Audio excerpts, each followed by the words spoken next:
Okay, I know you're probably in a rush, so we're not going to have a lot of talking in this. You want to learn how to do the full Windsor, the double Windsor, but I just need two things in return.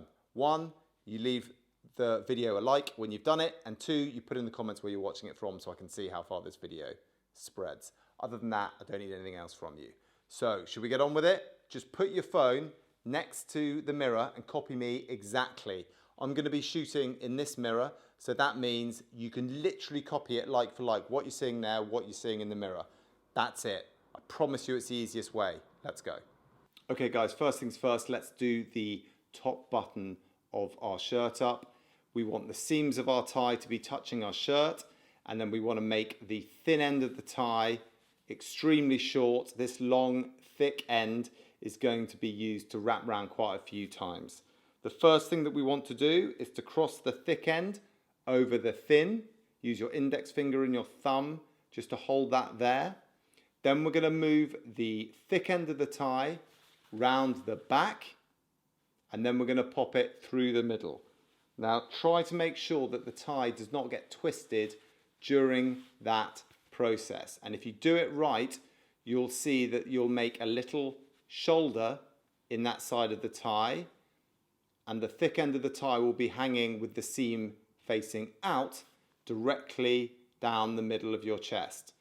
Then we move the tie to the other side to make a second shoulder, and then we're going to push the tie through the middle, but this way from the front. And when we do that, you'll see that we've made a second shoulder in the tie. Then when we give that tie a little pull, you can see it's made almost like a little love heart shape, but it's made effectively the inner workings of our knot, those two shoulders that make this a very fat, wide knot. Then you want to take the blade, which again is hanging backwards, to the other side and bring it across the front. And that's going to make the front of our knot, and then we can tuck it through the back and then through that knot that we made. You can see that this is already getting quite short.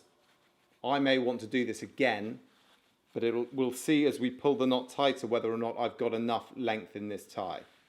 But as you pull that knot down, you can sit, and I would hold the thin end to make sure that this knot is getting a bit tighter. You can then squeeze and push the knot towards your neck. Give it a little tug, squeeze the bottom of the knot, and that will make it a nice triangle. Pull, squeeze, push. All the way to the top. And there you have that lovely, fat, wide-shouldered knot, thin at the bottom. It will have a thin tail, this tie, but if you can get it into the loop at the back of your tie, you can tuck that in. Put your collar down. And there you have the full Windsor knot. Okay, that's it. That is the full Windsor tie knot. It's looking pretty good. I hope yours is looking good as well.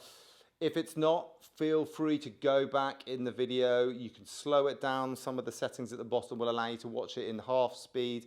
That will allow you to make sure that you get it perfect. Anyway, we had a deal. You can click the like button. Let me know in the comments where you're watching it from. Maybe you're going to a special event. Enjoy it.